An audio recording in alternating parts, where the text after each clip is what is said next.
I'm like, wait, where did you go? There we are. Oh, I'm not here. Hello, hello. Okay, I'm going to record too, everybody. Give Heidi and I just a moment. Thank you for joining us over on the Facebook world. All right, we got some hot topics today. Per usual. That's right. Today we're talking about taking out the trash. Because I know you want to talk about that, people, don't you? Yes, I will tell you, moving to Indiana, it was a little harder than we thought to actually get our trash services. And speaking of building up the trash, we had recycle boxes, we had trash. I'm like, what? They need to bring us the cans. What are we going to do with all this trash? It's stacking up. I can't even imagine if that was normal. Like, in certain cities around the world, they've gone on strikes and literally massive cans and bags of trash have been sitting around waiting to get picked up, and how awful that is. Yeah.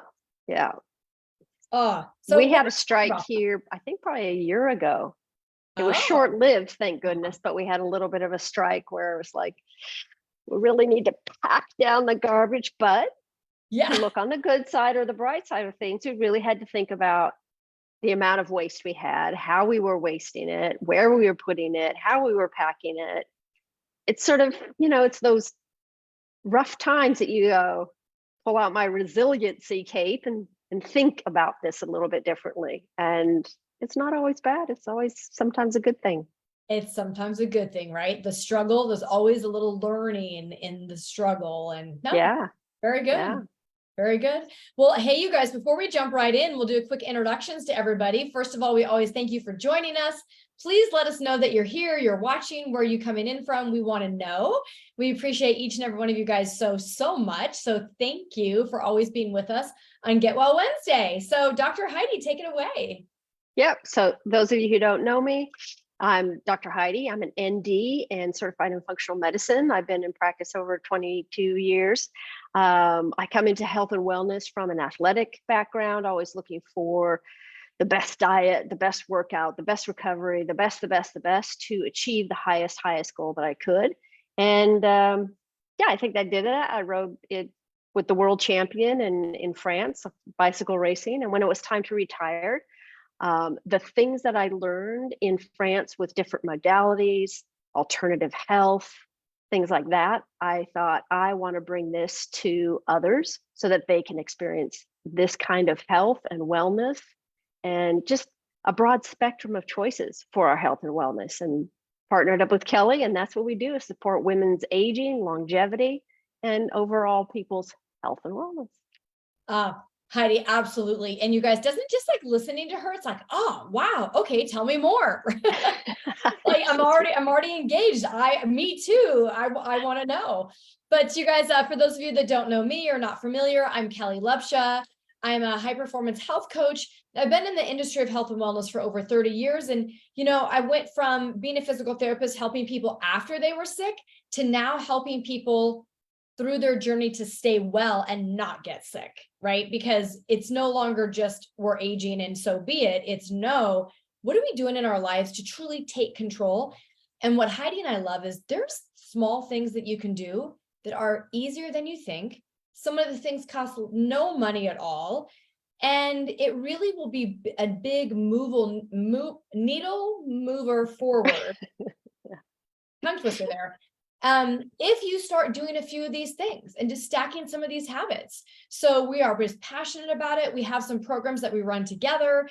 Super excited in 2024 to be rolling out a retreat coming your way to you guys. So we are really pumped. More information to come.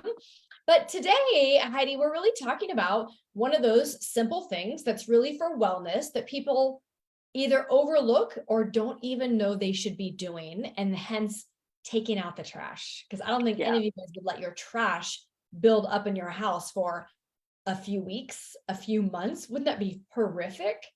Right. You may be doing this to your body. So Heidi, give everybody like a background in what we're talking about here.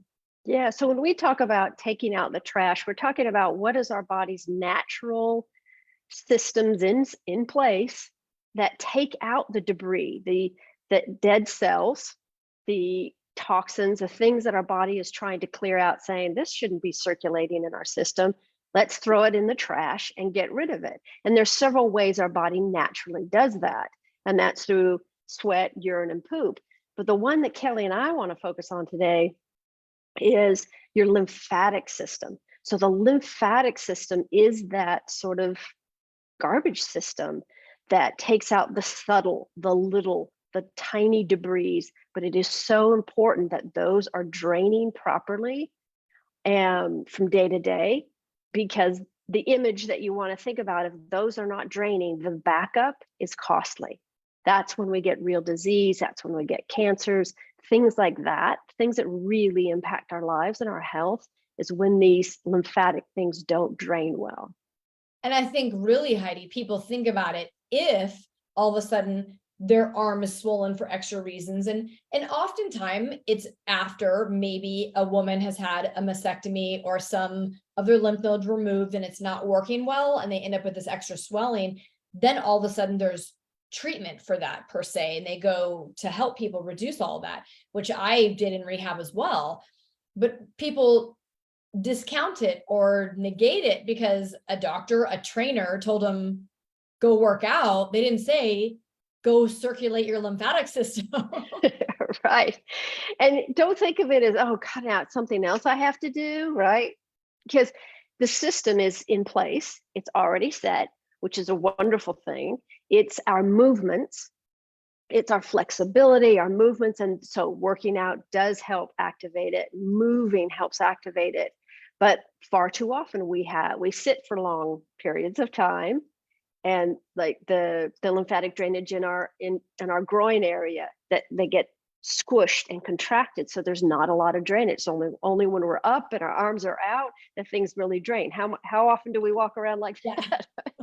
So sedentary lifestyles really slow that down. Not working out or not stretching. The yoga is wonderful for lymphatic drainage because we're having to twist, constrict, untwist, relax, twist, constrict. These things cause the lymphatic drainage to drain, to flow really well and to push through.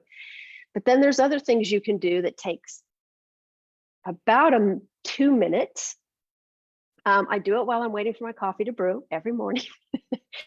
But I kind of love doing it every morning because I definitely feel a difference. It's subtle, but you feel a difference. To do a lymphatic drainage where you're rubbing specific areas in a specific way, and then light little taps. The lymphatics don't like deep tissue rubbing. They like little pats, gentle rubbing, gentle scrubbing. A lot of people do dry brushing in these areas. But again, really emphasize light touch, just gentle, move the motion.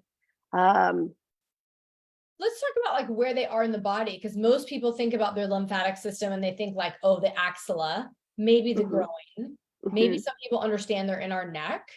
But it's this connected system, and the groups of them, you guys, are throughout the body on the right and the left, and help us circulate and move the trash, the debris out. Yeah. So the spots where they are, is around the neck. It's up back behind the ears is where a big group of it is, under the arms, above and below the belly button, in the groin area and up along the hips a little bit. I don't know if I can show it. Behind the knees, inside the ankles. So these are all places. And why they're grouped up is because they're stop gaps, basically. So they're checked, like, what's coming down here? Oh yeah, your debris. Okay, off you go. And they let it go. So there's little stop gaps that do a test and then allow it to flow. It's important because it's just a safety precaution in play. By design, we're brilliant. Our bodies are brilliantly designed to help us and to regulate, what should be leaving. Is it leaving too quickly? Should we slow that down? These are all little signals that happen within the lymph nodes. And there's little stop gaps along the way, but they have the big stop gaps in these areas. And that's where you want to help with the flow. You always want to start left side in one area and then go to the right. left, then right, left, then right. Belly button above and below belly button, you can do at the same time. Rub, rub, rub, pat, pat, pat. Groin and up on the hip, rub, rub, rub, pat, pat, pat. Behind the knees, same thing. And then Kelly, you can bring in, this is where vibration plates. Yeah, keep are talking. really I'm going to great. grab it. You guys, this is Yeah. awesome. So this is where vibration plates can come good. So if you don't have a vibration plate, you can just jump up and down, hit the thymus and some of the lymph nodes across the chest here to keep open those up while you're bouncing up and down. It's that up and down motion that actually also helps with the drainage of the lymphatic system. And this is why the vibration plates have become so popular and helpful, because you can strengthen your muscles on it. But what it's really great for is it really, look at that. See, Right? it's a little device. You Like just guitar, stand yeah. on it. Right? You can just stand on it. And a client who just, they put it up at the level of their sofa. So when they're sitting, their little legs rock back and forth. But there's all kinds of these little devices that help with that subtle motion and gentle motion of getting those lymphatics to drain. And it's so important because the dead cells need to be cleared through this way. And you guys, I don't have my plug to plug it in, but you can modify like how intense the vibration is. So you can do exercises and squats and standing and single leg, and you can make it more intense and less intense. But it's amazing. Yeah, it's really great. Not only, I mean, it was initially started for lymphatic drainage in mind, but like Kelly said, when you're holding a squat for a minute with that vibrating plate, you are activating smaller muscle groups, your bones, so strengthening your bones, activating your lymphatic system, your muscle system. It's a surprising how sore you can get and how tired you can feel after just maybe 5-10 minutes on it. Absolutely. Absolutely, you guys. So find a way to incorporate, again, like Heidi, you would wait for her coffee, whether she did it or not. So it's just, why not do it while you're waiting for your coffee, right? So for me in the mornings, I'm trying to jump on my Vibe plate for sometimes 2 minutes, sometimes 5 minutes, sometimes a whole 15 minutes. And I often will just do it right then and there while I'm on it, right? And doing a few exercises and warming up the body. My workout, I will do at a later time, but this is like my morning wake up, clean out, along the way. So it's easy, fun, and good for your health. Exactly. So give it a try, look into it, look online at there's people on YouTube that can show different patterns on how to do the massages. But the key ingredient is start on the left, start above, go down, start on the left, right, and keep it light. Keep it light. So if anybody wants more, I think even Heidi, you have a little video if anybody would want instruction. I do.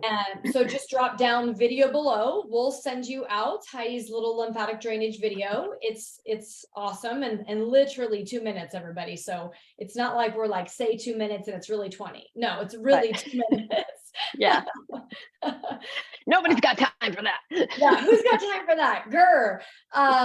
And so, yeah, so let us know, drop video below. We'll get it sent off your way. And if anybody is interested in our upcoming women's masterminds and retreats, then again, drop down programs and just say programs, and we'll put you on a list. We'll reach out and just let you know what's going on. And then you can be top priority. Absolutely. Thanks for joining us, everyone. Hope this was helpful. If you know somebody who needs this or you thought of them, share this and just keep following for more. We'll see you guys next time. See you later. Bye.